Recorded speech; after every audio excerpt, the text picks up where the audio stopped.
चलिए, तो अब हम लोग सेकेंड यूनिट अपना स्टार्ट करेंगे और यहाँ पे कुछ नोट्स है, जैसे एफसीएम और आरसीएम का क्या मतलब होता है। तो अभी डिटेल आगे पढ़ेंगे, बट यहाँ पे ऊपर लिखा है तो उसको हम पढ़ के आपको ऐसे थोड़ा सा बता देते हैं। एफसीएम का मतलब होता है फॉरवर्ड चार्ज मैकेनिज्म।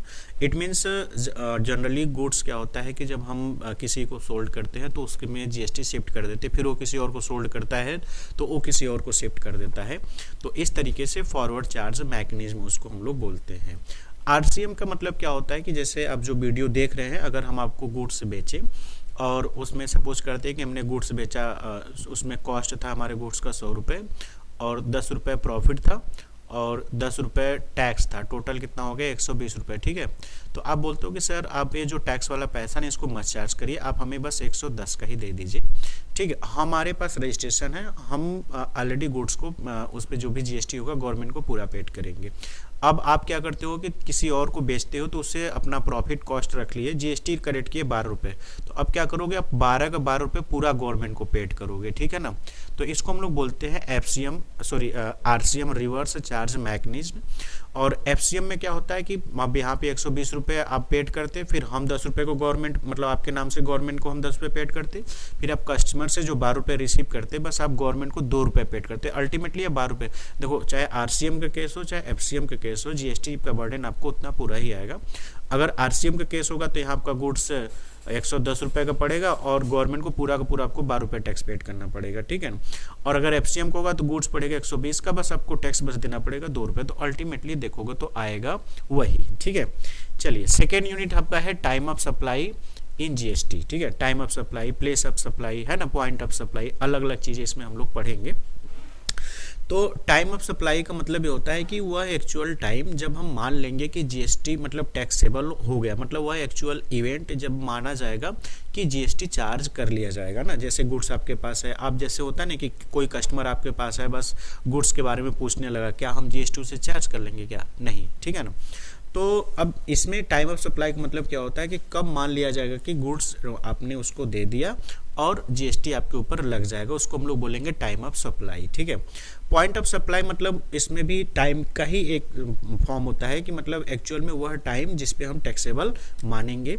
और प्लेस ऑफ सप्लाई मतलब वह प्लेस जहाँ से टैक्सेबल सप्लाई हो रही है, उसको हम लोग प्लेस ऑफ सप्लाई के नाम से जानते हैं ना। मतलब जो रजिस्टर्ड ऑफिस जिसके नाम से बिल कट रहा है, जहाँ के नाम से वो बिल कट रहा है, उसको हम लोग प्लेस ऑफ सप्लाई के नाम से जानेंगे। और कब वह बिल माना जाएगा कि कट गया, उस टाइम को हम लोग टाइम ऑफ सप्लाई के नाम से जानेंगे। ठीक है ना, जनरली जो टाइम ऑफ सप्लाई होता है point of supply, sorry POS और point of supply and point of time है ना, पीओटी और पीओएस, इसके बारे में बात हम लोग आगे करेंगे। ठीक है, अब यहाँ पे जो लिखा है बेसिकली उसको थोड़ा सा पढ़ लेते हैं और उसको उसके हिसाब से आपको समझा देते हैं। Under the GST the taxable event, taxable event का मतलब जब हम गुड्स को सप्लाई करते हैं, चाहे वो परचेज हो या सेल्स हो, तो उसमें जो टैक्स हम जनरली जो चार्ज करते हैं या फिर होता है ना कि अगर हम खरीदे तो हमको देना पड़ेगा और अगर हम बेचें तो हमको जीएसटी कलेक्ट करना पड़ेगा। Supply but point of time when tax liability of the pay, है ना। मतलब कहने मतलब कह रहा है कि टैक्सेबल इवेंट मतलब कब बोला जाएगा, जब हम पॉइंट मतलब वह टाइम, वह पॉइंट ऑफ टाइम जिस पे हम मान लिया जाएगा कि जीएसटी अब लाइबल हो गया पेड करने के लिए, तो उसको हम लोग जनरली क्या बोलते हैं, टाइम ऑफ सप्लाई के नाम से जानते हैं। ठीक है ना, चलिए नेक्स्ट आपका है in short time of supply means point in time, मतलब वह time when the liability of the pay tax arise, मतलब जब हमें टैक्स पेड करने के लिए लायबिलिटी हमारा अराइज हो जाएगा, उसे हम लोग टाइम ऑफ सप्लाई के नाम से जानेंगे। Time of supply means the point in the time when the goods services, वही है, मतलब ये जब मान लिया जाएगा गुड्स एंड सर्विसेज हमने सप्लाई कर दिया। ठीक है, अब इसमें अलग अलग केस है, time of supply in case of goods और time of supply in case of services. ठीक है, ये चीज़ें आपको ध्यान रखिएगा, बड़ा इंपॉर्टेंट टॉपिक है और ये एग्जाम में भी पूछे जाते हैं। Time of supply for goods के केस में जैसे अलग अलग होगा, जैसे forward charge mechanism, forward charge mechanism में क्या होगा कि गुड्स हम सप्लाई करेंगे दूसरे को, फिर उस पर टैक्स बर्डन शिफ्ट होगा, वो किसी और को सप्लाई करेगा, उसके ऊपर चला जाएगा। इस तरीके से वो क्या होगा, आगे बढ़ता रहेगा। आरसीएम के केस में क्या होगा, और अगर हम बाउचर वगैरह होता है उस केस में क्या होगा, ये सारी चीज़ें एक एक करके आगे हम लोग पढ़ेंगे। ठीक है, फिर करा है कि cases where the time of supply is not determinable, है ना। कह रहा है कि वह केस जहाँ पे हम लोग टाइम ऑफ सप्लाई नहीं डिटरमाइन कर सकते, या time of supply in case of interest for, है ना, अगर डिले कोई इंटरेस्ट वगैरह पे हो रहा है उस केस में क्या टाइम ऑफ सप्लाई माना जाएगा। अब यहाँ पे बता रहा है कि पहले हम लोग फॉरवर्ड चार्ज मैकेनिज्म का पढ़ेंगे कि time of supply of goods shall be earlier of the following dates. अब यहाँ पे 3 डेट बताएगा, उस डेट में जो सबसे पहले हो जाएगा उसको हम लोग टाइम ऑफ सप्लाई मानेंगे। मतलब यहाँ पे होता नहीं, अब इस क्वेश्चन देंगे भी उसके हिसाब से आपको करना होगा, ठीक है। तो टाइम ऑफ सप्लाई मतलब यहाँ पे 3 कंडीशन आपको प्रोवाइड किया जा रहा है। उन तीनों कंडीशन में जो पहले हो जाएगा उसको हम लोग टाइम ऑफ सप्लाई के नाम से जानेंगे। The date of issue of invoice by the supplier, है ना, मतलब ध्यान रखिएगा जिस डेट को सप्लायर इनवॉइस इशू करता है ना, उस डेट को, या यहाँ लिखा ना without the turnover limit, without the turnover limit इसमें यहाँ हो जाएगा कि हम एक्चुअल में गुड्स अभी उसको दे नहीं रहे। अभी बस एक होता नहीं कि एक लिमिट होता नहीं कि गुड्स को अभी बेचने के लिए भी बातचीत चल रही है, अभी हम उसको एक्चुअल में दे नहीं रहे हैं, ठीक है। होता ना असेंबल वगैरह भी करना है। The last date on which invoice is issue, मतलब वह लास्ट डेट जिस डेट को इनवॉइस, मतलब इनवॉइस भी इशू करने का डेट होता है ना कि जिस दिन आप गुड्स बेचोगे उसको 30 दिन के अंदर, इस तरीके से, ठीक है ना। या फिर जिस डेट को हम इनवॉइस इशू करेंगे वह लास्ट डेट, या फिर जिस डेट को इनवॉइस इशू किया जाएगा उससे 30 दिन बाद, या जिस डेट को इनवॉइस इशू किया जाएगा। इन तीनों डेट में जो पहले डेट आएगा उसको हम लोग टाइम ऑफ सप्लाई के नाम से जानेंगे। तब मान लिया जाएगा हमारी लायबिलिटी गवर्नमेंट के लिए बन गई कि टैक्स पेड करना है, ठीक है। अब इसमें बता रहा है कि व्हेन सप्लाई इन्वॉल्व, मान लो जैसे जब गुड्स का मूवमेंट हो, जब गुड्स का मूवमेंट ना हो, है ना, तब उस केस में हम लोग क्या मानेंगे लास्ट डेट। जब गुड्स का मूवमेंट होगा तो जिस दिन गुड्स का रिमूव करेंगे। रिमूवमेंट का मतलब ये होता है कि जिस दिन होता है ना कि हमने कभी कभी होता है कि गुड्स हम खरीदने गए और बोलते हैं कि चलो अभी तुम असेंबल वगैरह कर लो, जब असेंबल वगैरह होता है दोबारा हम देखने आते कंफर्म कर देते हो तो वो टाइम ऑफ सप्लाई मान लिया जाता है, ठीक है। बट यहाँ पे क्या होता है जब गुड्स रिमूव किया जाएगा, मूवेबल होगा, होता है ना कि आपने खरीदा तुरंत वहाँ से चला भी, मतलब गुड्स डिलीवर करने के लिए भी जाएगा, तो रिमूवल जब होगा वह डेट लेंगे। अगर हम मोमेंट नहीं हो रहा है तो जिस दिन डिलीवरी किया जाएगा, है ना, जिस दिन होता है ना डिलीवरी करने के लायक हो जाएगा उसको हम लोग टाइम ऑफ सप्लाई कंसीडर करेंगे, लास्ट डेट कंसीडर करेंगे, ठीक है। अब यहाँ पे जैसे क्वेश्चन दे रहा है उस क्वेश्चन के बेसिस पे हम लोग इसको सॉल्व करेंगे। जैसे बता रहा है कि a machine has to be supplied at site, the detail of the various event are. अब यहाँ पे बता रहा है मशीन बेसिकली साइट पे दिया जा रहा है। तो अब पहला बता रहा है कि 16 अगस्त को, है ना, रिसीव किया गया था कितना, 70,000 रुपये, और उन्होंने मशीन बोला कि 2 लाख का तुम मशीन बनाओ, ये 70,000 रुपये एडवांस में रखो, ठीक है। फिर 10 सितंबर को मशीन असेंबल हो जाती है और जो बायर होता है वो एक्सेप्ट कर लेता है कि हाँ एज पर जो हमने नॉर्म्स दिए थे उसके हिसाब से आपने उसे असेंबल किया है, ठीक है। फिर 15 सितंबर को इनवॉइस इशू किया जाता है सप्लायर के द्वारा, और 5 अक्टूबर को जो बैलेंस पेमेंट था, यहाँ पे हालांकि 2 लाख था तो यहाँ पे होना चाहिए था 1,30,000, है ना, क्योंकि 2 लाख में अगर 70,000 पेमेंट कर दिया तो बचा कितना, 1,30,000 बचा, ठीक है ना। तो इस केस में कौन सा डेट माना जाएगा कि आपका होता है ना कि टाइम ऑफ सप्लाई है। अब time of supply machine the date of the issue of invoice by supplier without any turnover limit और last date of which is invoice should be issued, therefore time of supply by machine for the whole amount 2,10 सितंबर, है ना, which is the date on which the invoice should be issued। अब ध्यान रखिएगा यहाँ पे क्या है कि अगर सप्लायर ने बिना किसी टर्नओवर का लिमिट, है ना, मतलब यहाँ कोई टर्नओवर का लिमिट लगाया नहीं था, ठीक है। तो अब यहाँ पे 16 अगस्त को तो गया था बस बात करने के लिए, हमें एक मशीन चाहिए 2 लाख रुपए के आसपास आनी चाहिए, 70,000 रुपये एडवांस लीजिए। अब वो जब 10 सितंबर को गया और मशीन बन गया था उसके हिसाब से, और वो एक्सेप्ट कर लिया कि हाँ ऐसे ही मशीन हमें चाहिए था, तो इसी डेट को हम लोग क्या मान लेंगे, टाइम ऑफ सप्लाई मान लेंगे, क्योंकि इनवॉइस का भी इशू हुआ था 15 सितंबर, तो इन दोनों में से जो पहले होगा, ठीक। चलिए नेक्स्ट, अब एक डेट्स बोलोगे सर और आपने बोला था कि लास्ट डेट ऑफ इनवॉइस, तो last date of invoice issue करने को होता है ना कि जिस डेट को इनवॉइस हम लोग इशू करेंगे उसके 30 दिन के बाद, तो वो डेट दिया ही नहीं तो उसको छोड़ देंगे, ठीक है। चलिए नेक्स्ट है आपका time of supply of goods in case of reverse charge mechanism, है ना। तो the time of supply shall be earliest of the following. Reverse charge mechanism मतलब क्या हो जाएगा कि जो कंज्यूमर होगा, जो जिसको हम गुड्स कस्टमर बोलेंगे, बेसिकली कंज्यूमर नहीं, कंज्यूमर तो जो गुड्स को यूज़ करता है, कस्टमर जो होता है जो गुड्स खरीदता है किसी और को फिर से बेचने के लिए, ठीक है। तो कस्टमर बोलता है कि आप सप्लायर से बोलेगा कि आप उसमें टैक्स का पैसा मत ऐड करना, हम आपको एक बिल दे देंगे कि आपने ऑलरेडी हमें जो आप एक बिल हम काट के देंगे कि आप हमें गुड्स दिए और उस पर टैक्स आप चार्ज नहीं किए, जिससे क्या होगा कि आप गवर्नमेंट को पेड करने के लिए लाइबल नहीं रहोगे, हम पूरा का पूरा कस्टमर से जब रिसीव करेंगे तो पेड करेंगे, ठीक है।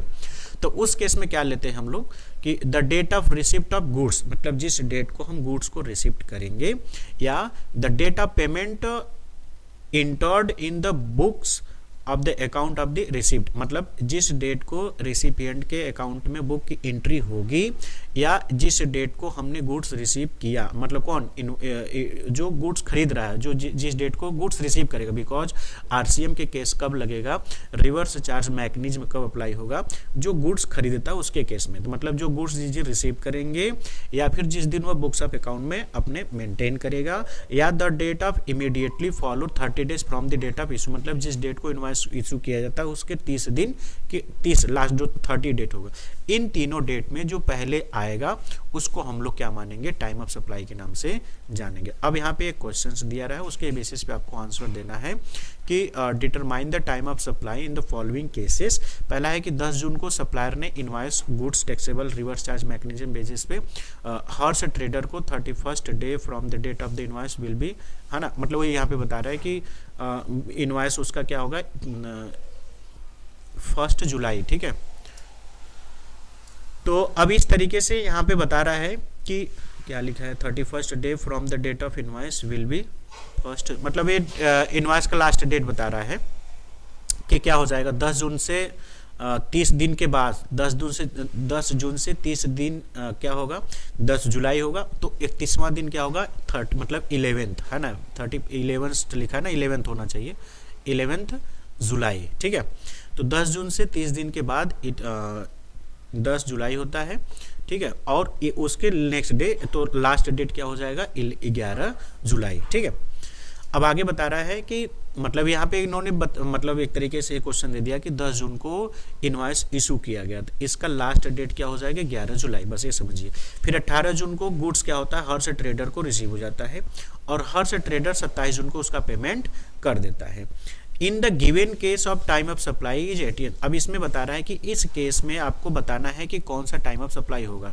तो 10 जून का आपने सप्लायर इशू किया ना, मतलब कि इनवॉइस इशू किया, तो उसका 30 दिन बाद कब खत्म होगा, 1 जुलाई होगा, ठीक है, सॉरी 11 जुलाई होगा। तो 11 जुलाई का डेट, या 18 जून जिस दिन को गुड्स रिसीव हुआ, या 27 जून, इन तीनों डेट में सबसे पहले कौन आएगा, 18 जून आएगा। तो आंसर आपका क्या हो जाएगा, 18 जून हो जाएगा, ठीक है।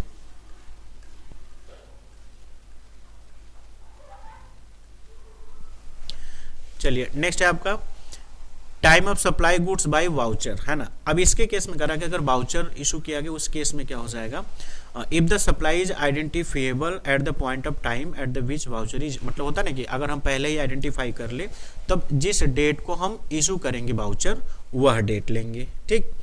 In all other case when supply is not identifiable at the point of which voucher is issued, करा है कि जब हम वाउचर इशू करेंगे और सप्लाई आइडेंटिफिएबल नहीं है, तब उस केस में द डेट ऑफ रिडम्पशन, मतलब सॉरी रिडम्पशन मतलब होता है पेमेंट, है ना, जिस दिन हम वाउचर का पेमेंट करेंगे वह डेट लेंगे, है ना। मतलब अगर हम आइडेंटिफाई कर लिए कि सप्लाई हो गया तो जिस दिन वाउचर इशू करेंगे वह डेट लेंगे। अगर हम आइडेंटिफाई नहीं कर पा रहे हैं तब जिस दिन पेमेंट होगा वह डेट लिया जाएगा, ठीक है। चलिए नेक्स्ट है आपका, जैसे यहाँ पे फूड पास के केस में बता रहा है, any food item can be purchase supply not identifiable, तो वही है कि जिस दिन गुड्स का पेमेंट किया जाएगा वो लिए, मतलब अगर सप्लाई आइडेंटिफाई नहीं है तो जिस दिन का पेमेंट का डेट होगा वह लेंगे, और अगर के आइडेंटिफिएबल है तो जिस दिन इनवॉइस इशू किया जाएगा, सॉरी वाउचर इशू किया जाएगा उस डेट को टाइम ऑफ सप्लाई माना जाएगा, ठीक है। Cases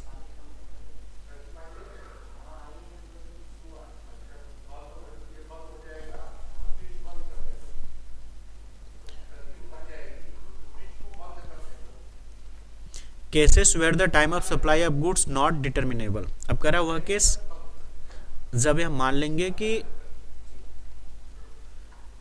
cases where the time of supply of goods not determinable, करा हुआ केस जिसमें हम मानेंगे कि गुड्स की सप्लाई डिटरमाइन नहीं हो पा रही है, ठीक है ना।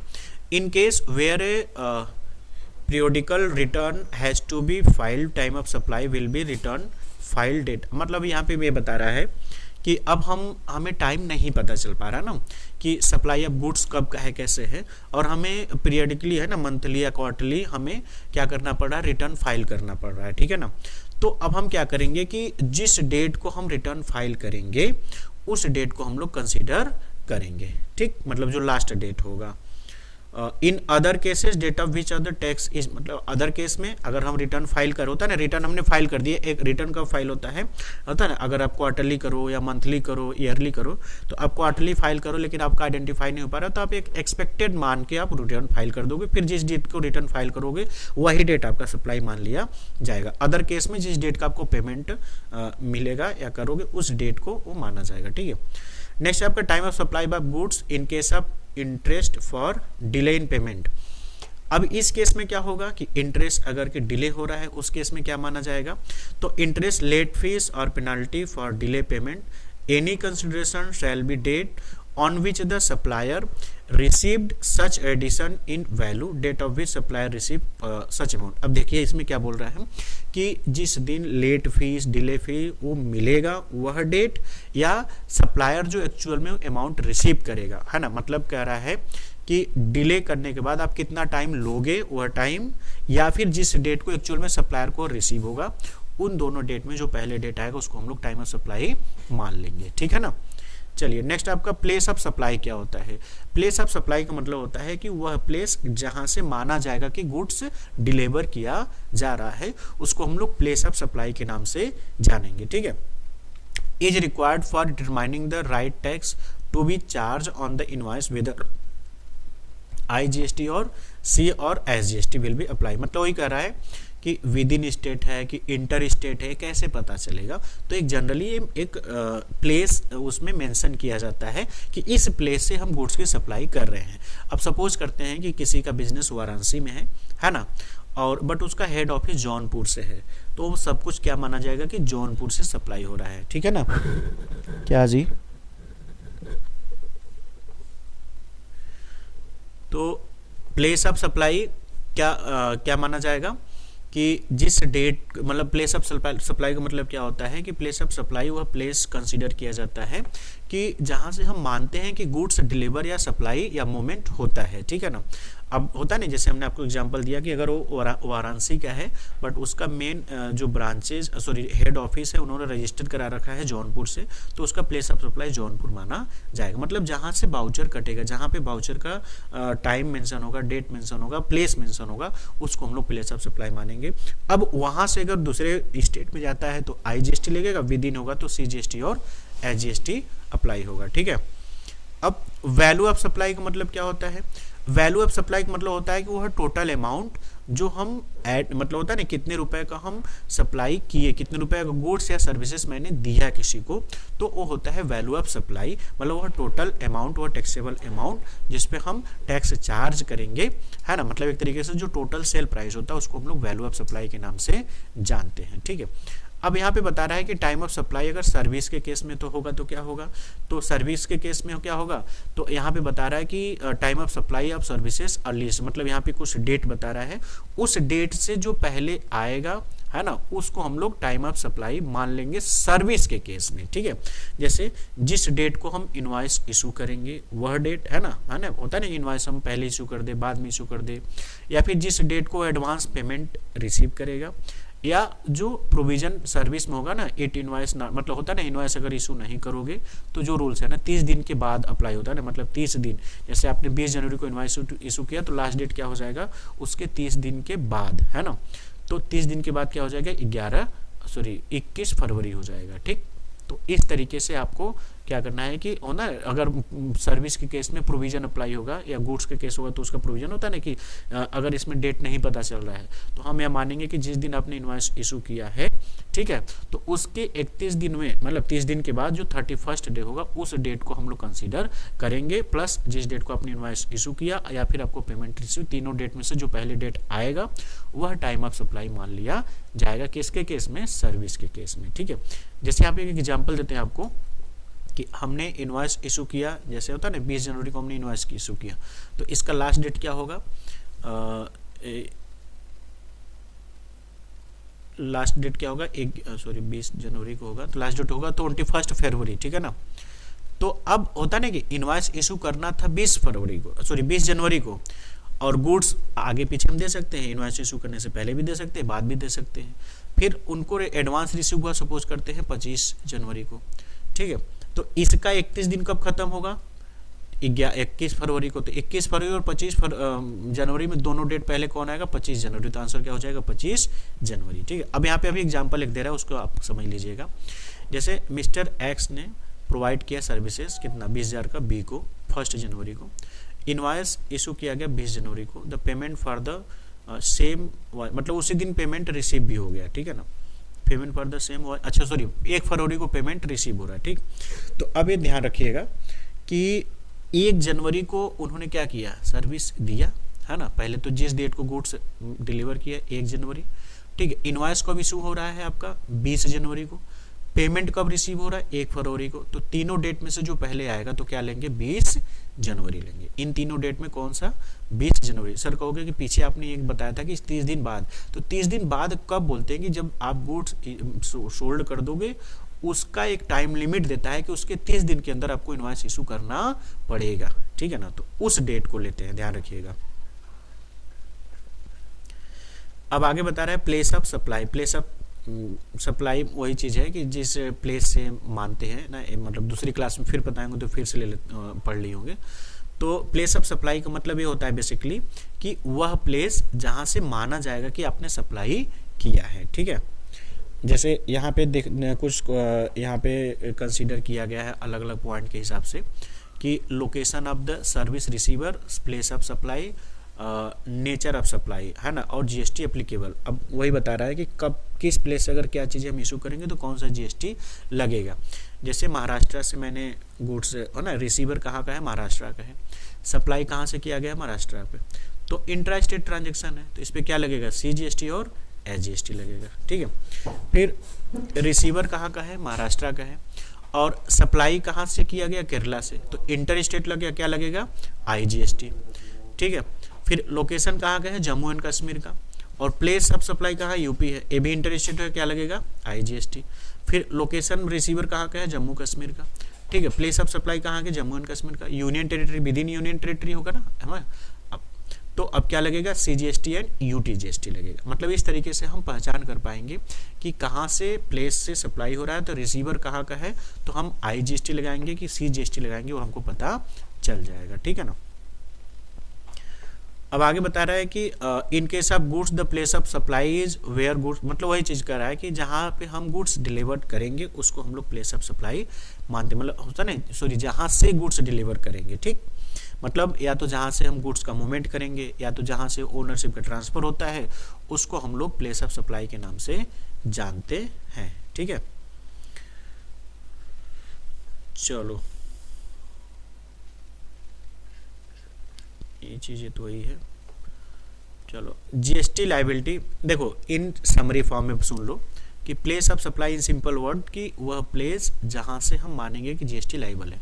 अब टाइम का मतलब ये हो गया कि बेसिकली आपको ध्यान रखना है कि जब हम गुड्स डिलीवर करेंगे, है ना, गुड्स का अगर होगा तो, है ना, लेमन के लैंग्वेज में आप समझ लीजिए, जब हम गुड्स डिलीवर करेंगे, है ना, जैसे ही बात हो गया गुड्स डिलीवर करने के लिए, होता नहीं, जैसे होता नहीं, जैसे सपोज करते हैं कि 1 जनवरी को बात हो गया कि गुड्स डिलीवर किया जाएगा, बट डिलीवर गुड्स हुआ एक्चुअल में 10 जनवरी।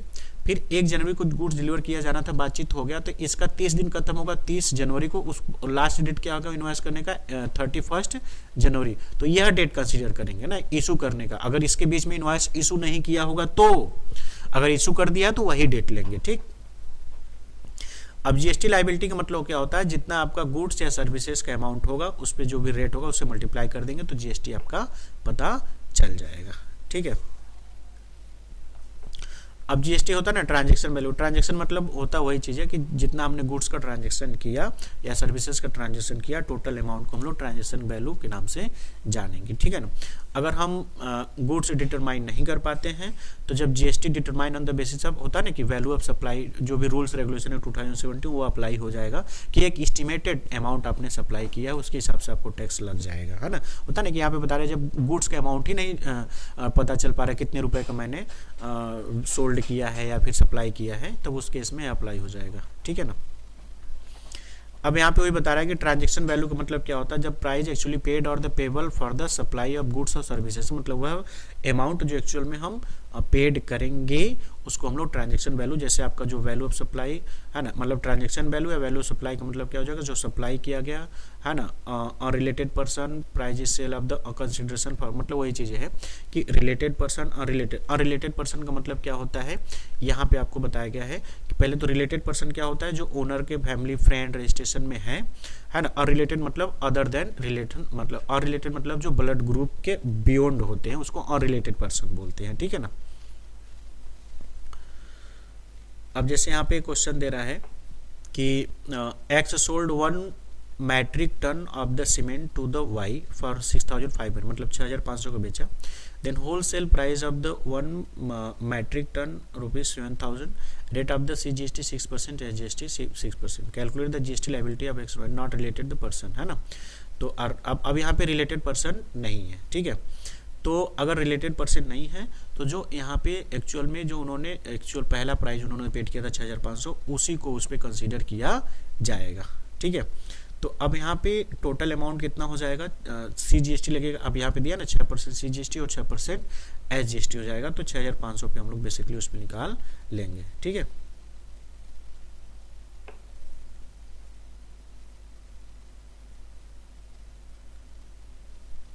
अब देखिए यहाँ पे बता रहा है ना कि एक 6,500 का, एक 7,000 का डिटरमाइन नहीं है, तो उसमें से हम क्या करेंगे, एक अमाउंट को लेंगे जनरली जो लोवेस्ट वाला होगा।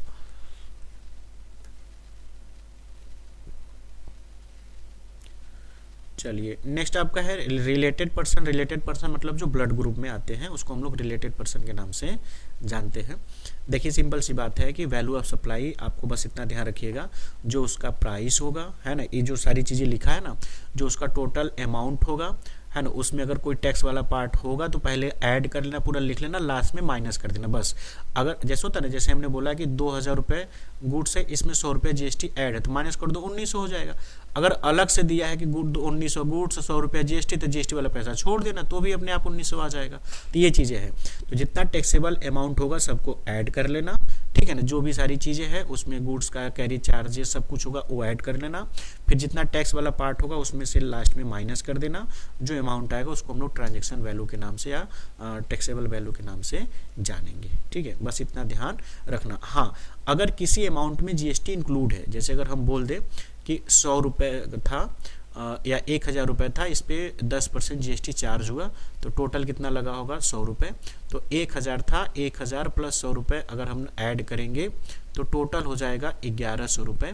तो 1,100 रुपये में अब क्या है यार, 110% के बराबर है, मतलब इसमें 10% GST इंक्लूडेड है। तो 1,100 का 10% निकालना होगा, तो 10/100 नहीं होगा, 10/110 करना पड़ेगा। कहने का मतलब अगर GST इंक्लूड है तो उसमें से GST का इम्पैक्ट खत्म करना है, तो जितना रेट होगा नीचे परसेंटेज में ऐड कर देना होगा 100 में, ठीक है ना। तो आपका GST का अमाउंट अलग से निकल जाएगा, ठीक। अब यहाँ पे क्वेश्चन दिया है price of machine, packaging charges, special packaging, ये सारी चीज़ें दिया है, लोडिंग, है ना। अब यहाँ पे आपको निकालना है, तो जो सारी चीज़ें उसमें ऐड कर देना, टैक्स वाला पैसा जो है डिस्काउंट वगैरह वाला उसको माइनस कर देना, जो बच्चे को ट्रांजेक्शन वैल्यू हो जाएगा, ठीक है। ये क्वेश्चंस हैं। और वैल्यू ऑफ सप्लाई वही है कि टोटल अमाउंट जिस पे हम टैक्स चार्ज करेंगे उसको हम लोग वैल्यू ऑफ सप्लाई के नाम से जानते हैं। अगर GST इंक्लूडेड है तो उसमें से क्या करेंगे, रेट माइनस कर देंगे, हटा देंगे। अगर GST इंक्लूडेड नहीं है तो इस तरीके से, मतलब यहाँ कर रहा है अगर GST इंक्लूडेड है और GST का अमाउंट निकालना है तो इस तरीके से कैलकुलेट करेंगे। अगर इंक्लूडेड नहीं है, GST का अमाउंट निकालना है तो इस तरीके का फार्मूला का यूज़ करेंगे, ठीक। उसमें नीचे 100 में रेट नहीं ऐड किया जाएगा, ठीक है। देखो बहुत तेज़ी से बता रहे हैं कि आपका रिवीजन के पर्पज़ से है, ठीक है। अब यही चीज़ें आपको जो 4 महीने में पढ़ाई गई उसको 1 दिन में पढ़ाना है।